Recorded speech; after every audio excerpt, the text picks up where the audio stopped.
My name is Bob Primack. I normally attend the Lexington Technology Users Group and the Natick Foss User Group.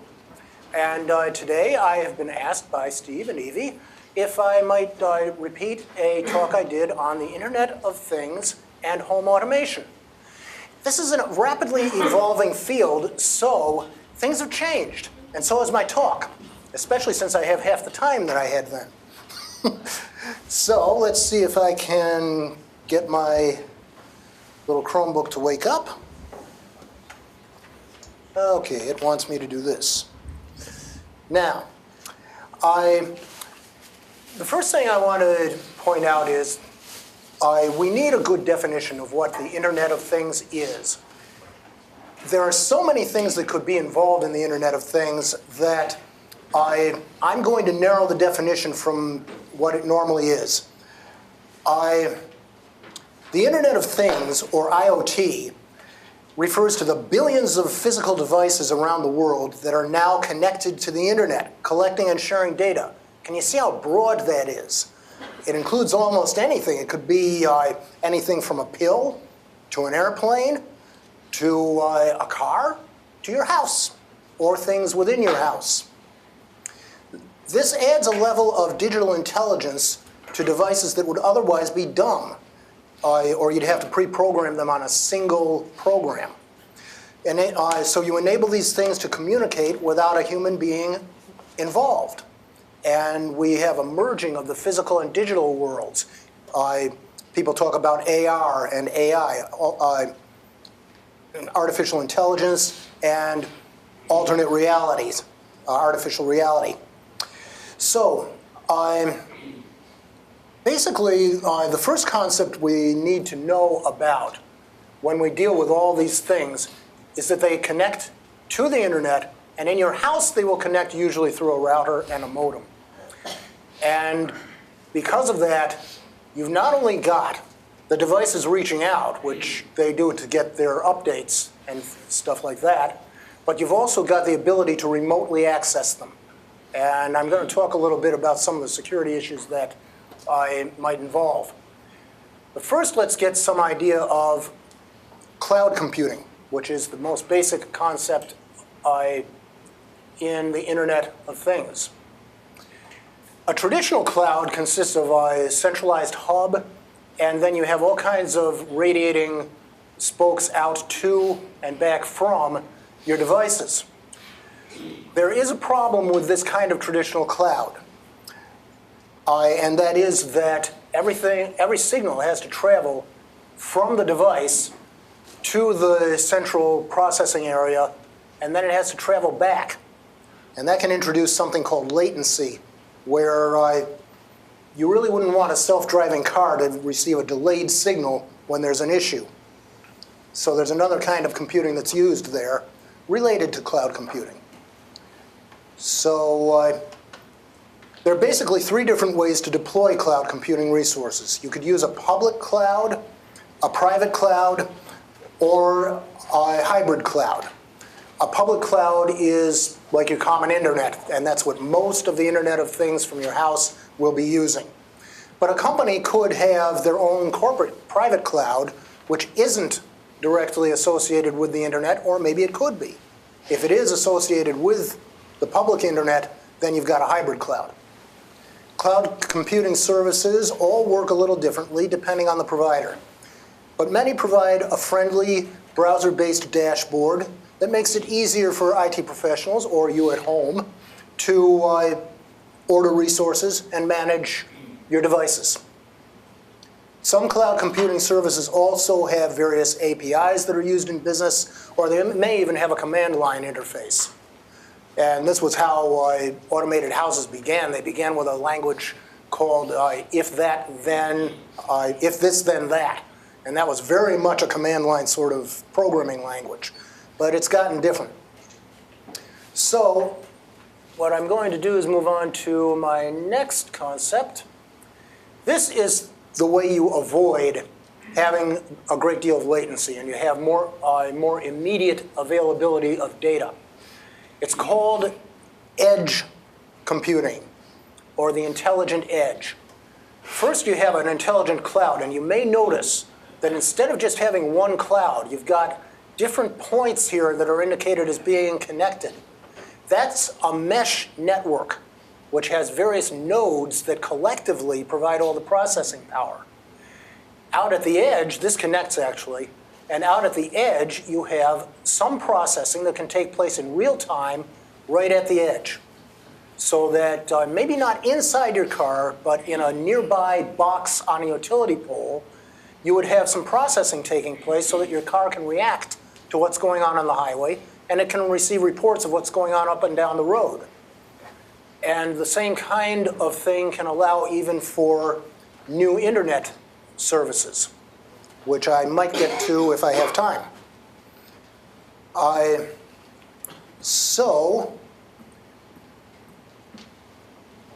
am going to go into an article about edge computing.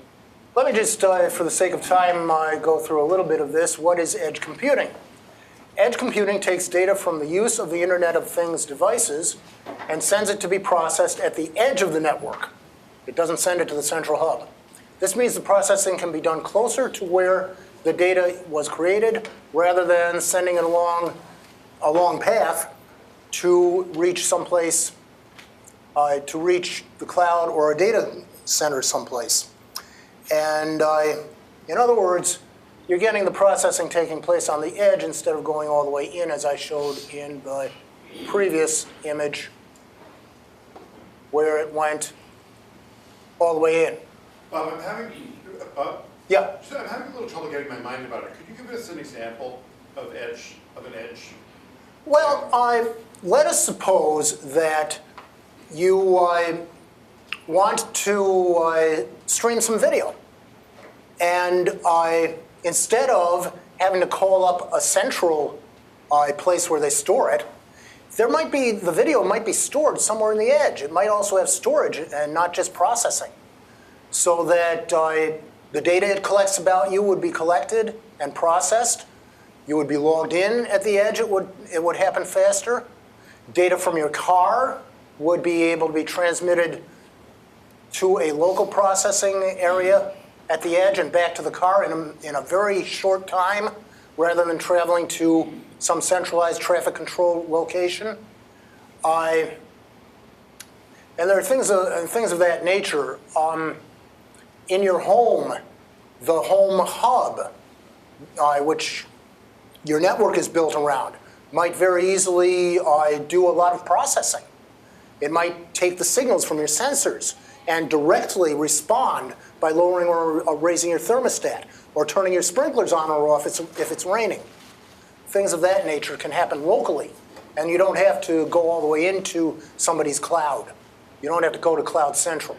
You do it at the edge. So edge is a decentralization of processing in a sense? Yes, the processing is decentralized, although eventually, because it's big data and there's a lot coming in, some of this is going to have to go, the data is going to have to go to a central facility to have further processing happen. And also, if it's like Google or some other big company, Amazon, they're going to want to collect everybody's data into a central database. So eventually that kind of processing happens, but it doesn't affect your ability to use your devices or enjoy your television or drive your car. Clear? Thank you. Okay, so now getting back to another couple of points from that article before I move on.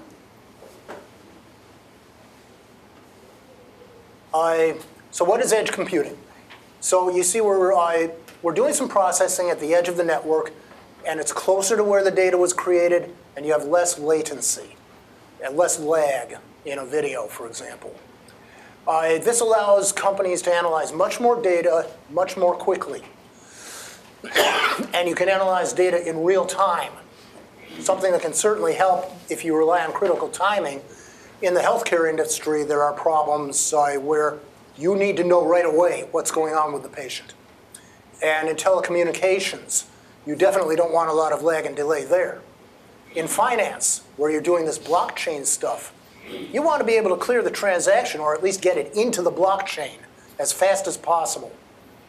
And you want to be able to create that blockchain record of the transaction so it won't be tampered with along the way. In most scenarios, the presumption that everything will be in the cloud with a strong, stable, fat pipe between the cloud and the edge device is just not realistic. And that's why you have to move the processing outward toward the edge. And advantages are data is handled more quickly. There is also a relatively low cost of operating, so it costs less than having a big server farm and a fat pipeline. And because all the data isn't being sent out and to be processed, and it's being handled at the edge of the network, there's actually less network traffic overall, so you can manage the traffic more easily. And not having your data travel means that people's apps will perform better and your devices will perform better. So that's some of what goes on with that. Just a question. Yeah. I'm having some experience with some of this. Most of the stuff I've seen that can work with IoT Edge is real low bandwidth application. It is today. Almost bit flipping rather than, the idea of streaming HD video and making decisions in an autonomous car from Yep. all kinds of sensors, we got a long way to go. Actually, not such a long way till it starts to happen. Okay. These things tend to be phased in stages. But if you consider how many Amazon Echo Show devices there are, and that's no longer talking to the speaker, that's video. And Facebook is introducing their portal. I'll talk about the various players in the game a little later and what kinds of things are going to be chewing up a lot more bandwidth, and they'll need more and more of this intelligent edge. So yeah, it may be a bit ahead right now, but there will come a time not very long in the future where it will seem like even edge computing is getting a little bit toward its limits. And with that in mind, let's talk about the players that are being rearranged. Something interesting happened with Microsoft a little while ago. Did anybody hear about how there was a brief period of time when a fellow named Walking Cat, that's his screen handle, let's see if this will come up, was talking about the Amazon Echo device, the speakers, being sold in the Microsoft store. I have to go down below the ad. And the question was, are they shifting away from Cortana toward Alexa? Then, as soon as the story hit, the links disappeared. So Microsoft, by the way, does have a Windows 10 operating system for IoT devices, and it uses Cortana. They have apps in their app store. But you know what they also have in their app store? They have, I think it's my next slide, Alexa. There's an Alexa app for Windows 10. And so you can control your devices using an app from the Microsoft Store on your Microsoft Windows devices. You can also use the usual things that you use Alexa with. So I do also have a reference that when my notes are posted, I will say things about the app. Now, another place we can move on to is, another player is Apple. And they have a thing called HomeKit. Now, HomeKit is different from all the others in that you don't have a dedicated speaker or hub. You don't have an Echo Show. You don't have a Facebook portal. You can use your Apple TV or your Apple speaker. They do have a speaker like Sonos has. Or you can use an iPad, which is much handier than an iPhone if you look at how many different things have to show up as items you could click on. And these apps here are kind of like Alexa skills. And they refer to different things that you can do. And so the operating system is iOS 12 now, but it was present in iOS 10. Apple may be moving away from the Mac OS altogether, even on their Macs, so that it'll all be iOS and iOS apps. Anyway, there have been lots of rumors to that effect. And there are various ways you can set that up. So there's not a single dedicated hub in this scheme. Apple uses Siri as their artificial intelligence assistant. And of course, they have a huge app store, which makes it very nice. Then we can move on to Facebook. I'm not going to cover a lot about what Facebook is doing, except to mention they have a portal. The portal device runs on Amazon Alexa. It runs on the Amazon operating system. And the big controversy here, of course, is it is Facebook. And there was a review in PC Mag by their Sasha Cohen, and he was being pretty charitable. He only mentioned briefly in his cons that Facebook is a, if I can get past the ads again, Facebook is a political and privacy disaster area. And given recent headlines, we all know why.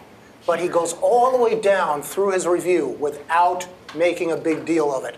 I think this gives him the status of being a fair and balanced reviewer. But eventually, he's going to lay it on you that if I can get this to scroll down again. Okay. Just click on no things for no. Let's do the, yeah, I'm going to have to reload this page so it doesn't, I had this happen before.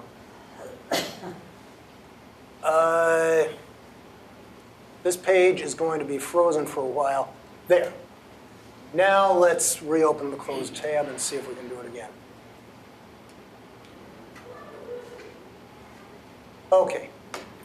Now, Facebook is also putting out a business edition, which they say doesn't do as much data collection to Facebook and doesn't share with advertisers.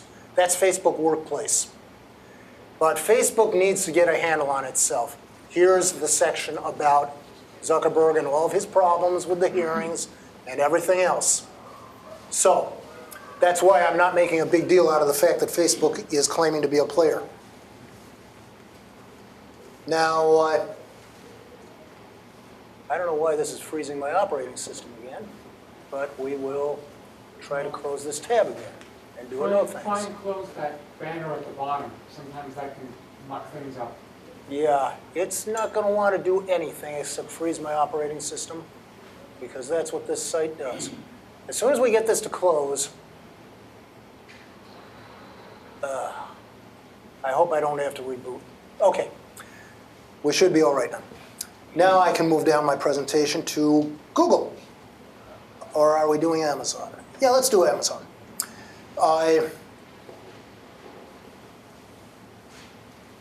Amazon has, of course, the most familiar of all these IoT automated home devices, and that is Amazon Echo. And there's a smaller Echo Dot. And it uses Alexa as its AI assistant.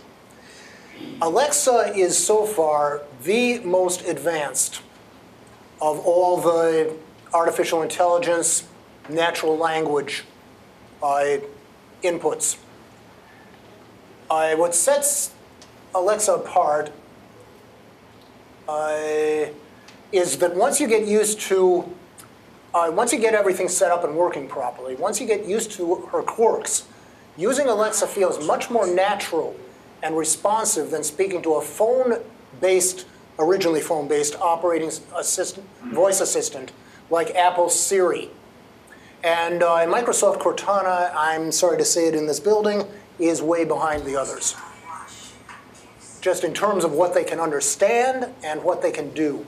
Alexa has a lot of skills that it can do, and but they don't have as many categories of devices they can control. So it's a little harder to program using Amazon than it is using Google. And what I'm going to go through now is, this is Google's Home Hub. And what Google is famous for is their ability to let you very quickly specify a type of device. Like it's not just a thermostat. You can specify an air conditioner and you have controls that are specific to what an air conditioner does, and the thermostat has controls that are specific to what a thermostat does. It's much more granular than you get with Amazon Alexa at the moment. Though they're always improving at Amazon, they're always improving everywhere else. But so I'm going to see if there's anything in this article that I want to cover. The hardware is what sets Google apart, and the hardware design is the big thing about Google. I have to close some tabs here. This is not working out well if I have too many tabs open. That could be why you're freezing. Yeah, that is why I'm freezing. I don't have enough processing power here. Okay, let's do that. Let's do it again. What I'm going to try to do is close all the tabs and start over with what I can do. It's not going to let me do anything. Okay. All right, now let's see what I can. This is what I have to X out of. Wasn't doing this at home. Okay. Tell you what I'm going to do. Wi-Fi or hardwired? At home I'm Wi-Fi also. What I'm going to do is close the browser. No, here. Here, we're Wi-Fi. Yeah. And that's going to be a problem. Too. I'm frozen.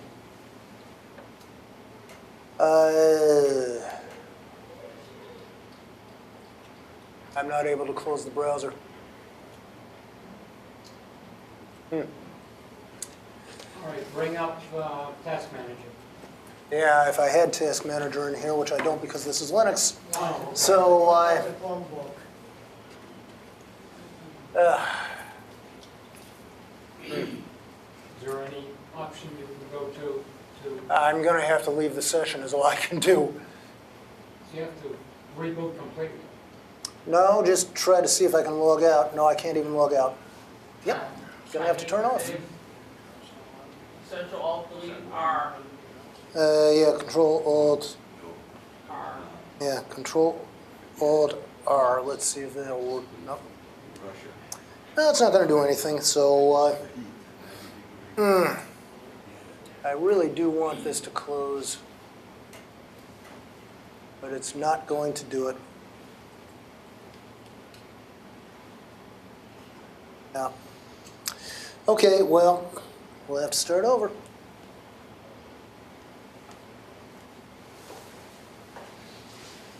No, I can't even shut it down there. Okay. This is going to take a minute.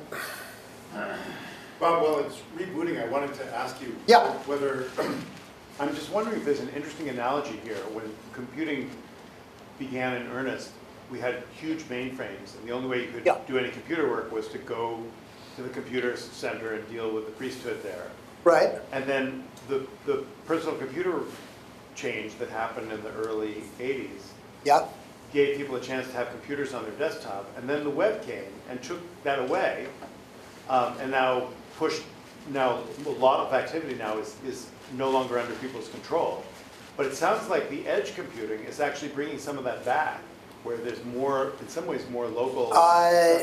I'll tell you what really is happening. Operating systems themselves are being moved into the cloud. And let me get to where I want to be here. Let's get over to the Google thing. OS as a service. Yeah, and Windows is especially into it, but there are things, there are other operating systems which are doing the same sort of thing. Okay, I'm back in business. Let's start recovering. Oh boy.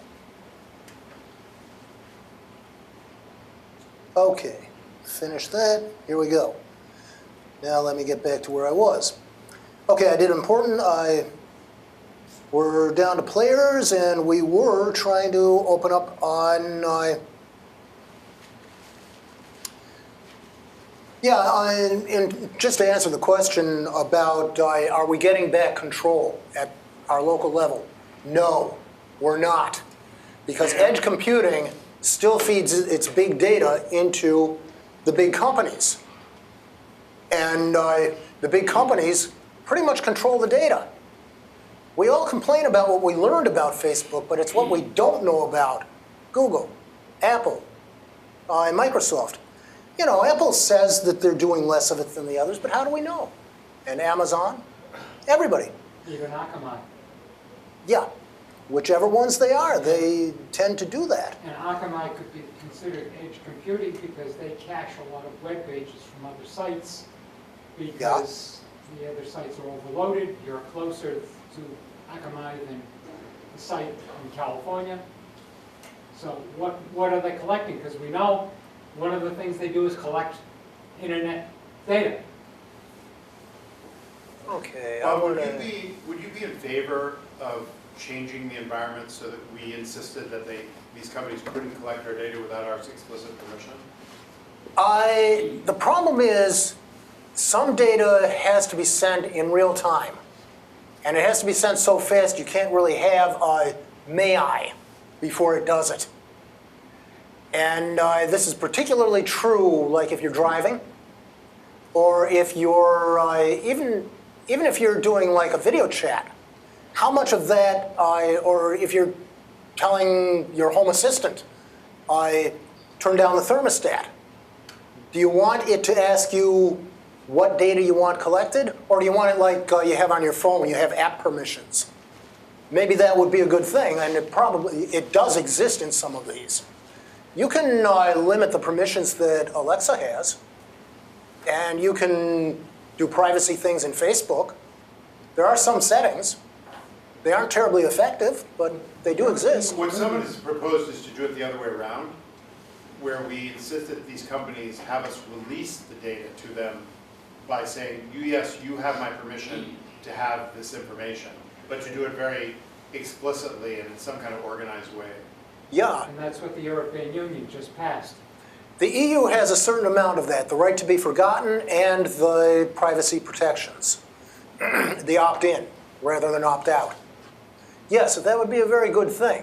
And in some areas we do have that in this country, like healthcare, information, and some financial information. And so all I want to add about the Facebook portal was that there are two sizes. There's, and they're both pretty expensive right now.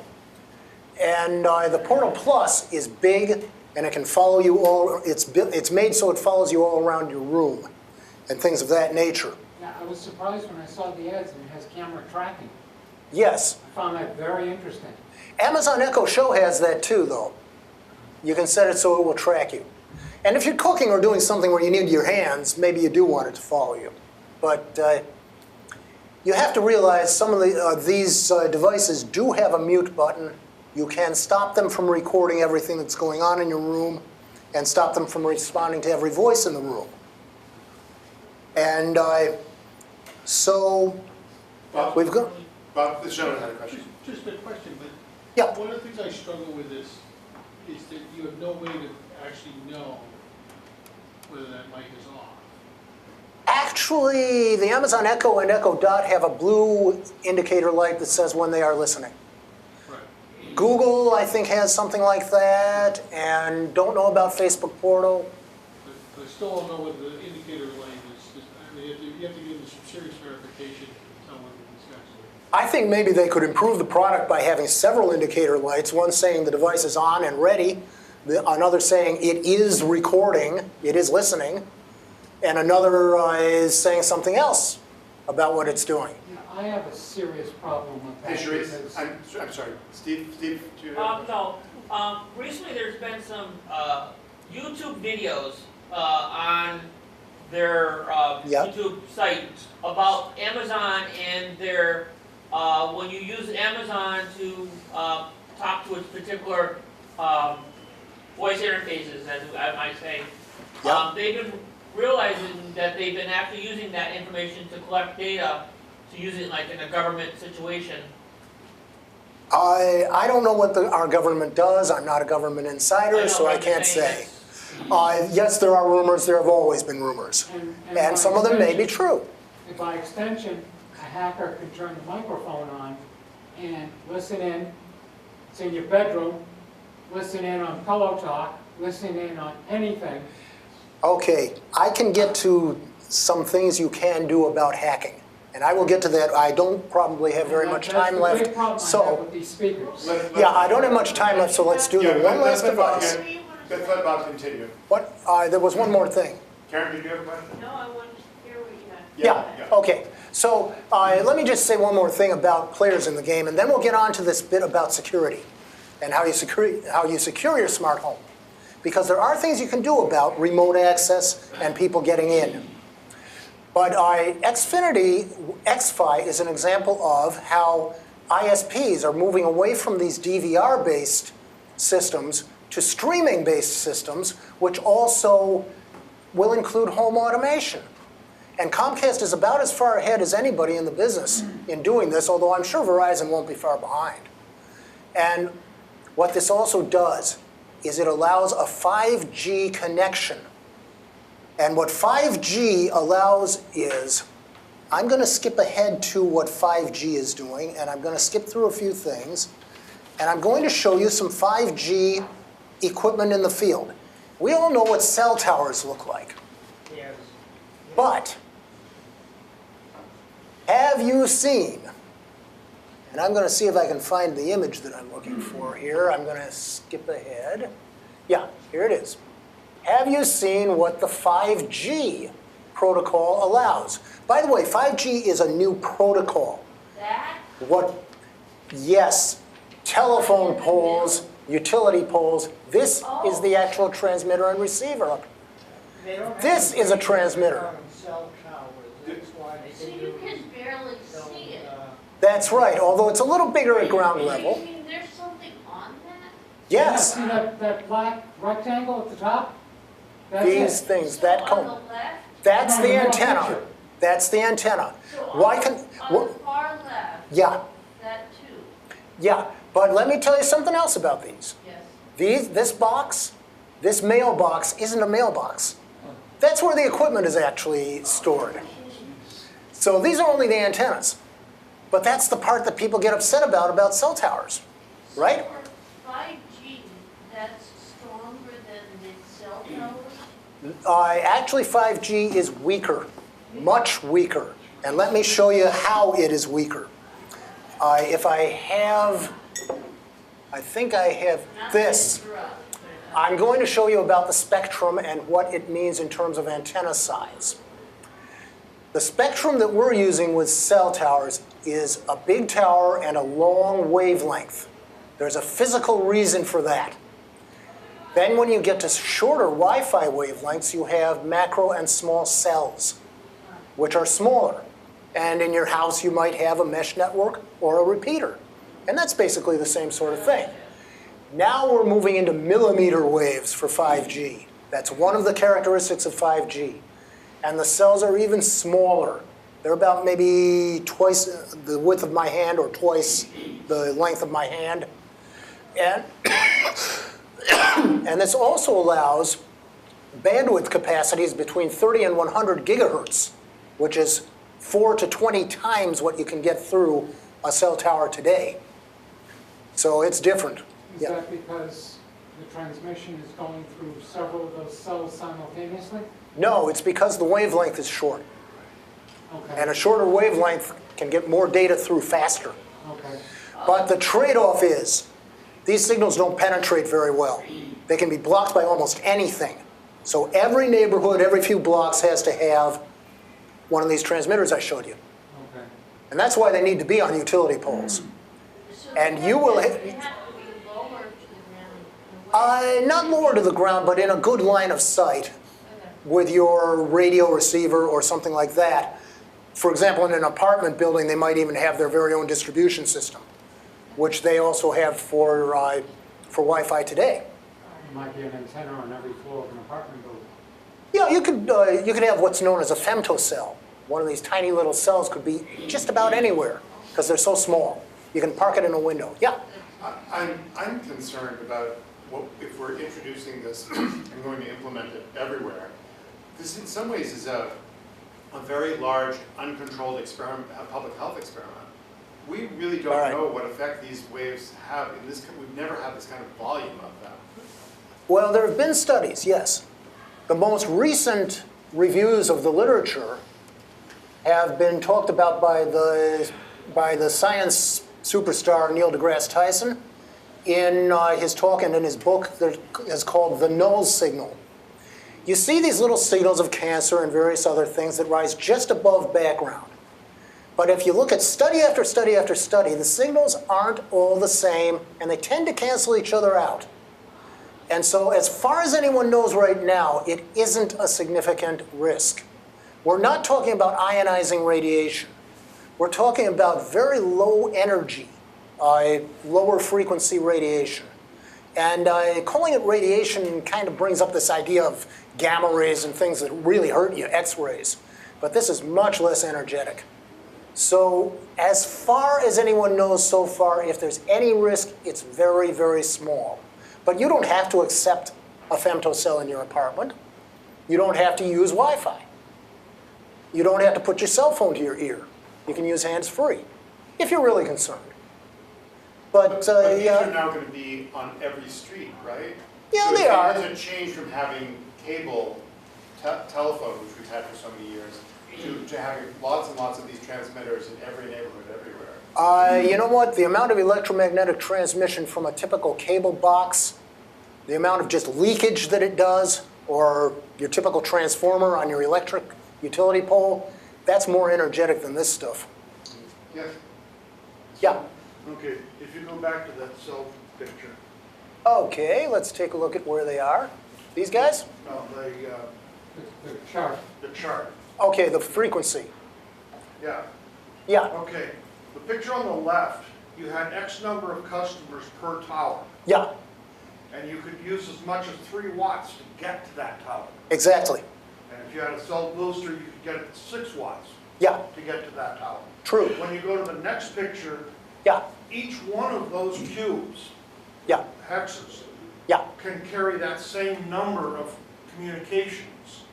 but, yes. Much shorter distance. Yeah, and it is a So the lower wattage. is now down to 300 milliwatts. Right, So right. you've now cut the signal by more than a third. When you go to the microcells, your output of your cell phone turns itself down so that you are in the way lower per cell phone. Okay, so there is a Because lower it only has wattage. to reach one of those cells. Yeah, And the fact that the cells overlap, yeah, the cell phone system is handing you off from one to the next as you move around. yes, and this handoff also Fact needs, is, your phone has turned itself way down, right, so that the actual transmitter power is so much less because it has so little distance to go. one thing about, before I get on to security, and I do want to wrap things up at that point, one thing about that, being able to hand off, and hand off with really low latency because of edge computing, edge intelligence, and edge processing, you will be able to do things now like watch the newest, the next television standard. You'll be able to watch it from a moving vehicle, broadcast television, because it can also move from transmitter to transmitter. And it can be transmitted as if it were streaming. And it can be transmitted through networks like these, mesh networks. Okay, one more and then I want to move on to security. With the Facebook portal, do you need a Facebook account to use them? And two, Yes. does it scrape information converting audio into text, which can then be mined for data?